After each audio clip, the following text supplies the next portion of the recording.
গাজীপুরে বাংলাদেশ জাতীয়তাবাদী ওলামায়ে দলের কমিটি গঠন উপলক্ষে আলোচনা সভা অনুষ্ঠিত।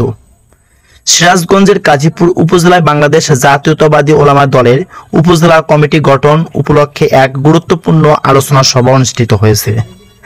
শুক্রবার 25শে জুলাই সকাল 11টায় উপজেলা বিএনপির দলীয় কার্যালয়ে আয়োজন হয় এই অনুষ্ঠান।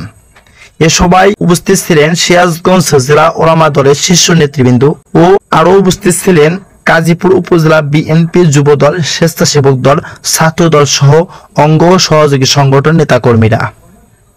বক্তারা বলেন, দেশের নৈতিক অবক্ষয়ে এ সময় ইসলামী মূল্যবোধ প্রতিষ্ঠাতা করতে ওলামা সমাজে আরো বলিষ্ঠ ভূমিকা রাখতে হবে।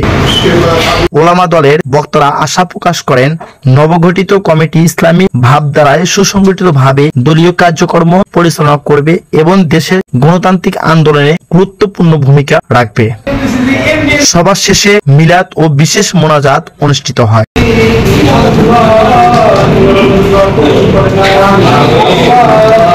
এ সময় দেশের শান্তি এবং ইসলামী মূল্যবোধ সংরক্ষণের জন্য মহান আল্লাহর সাহায্য কামনা করা হয়।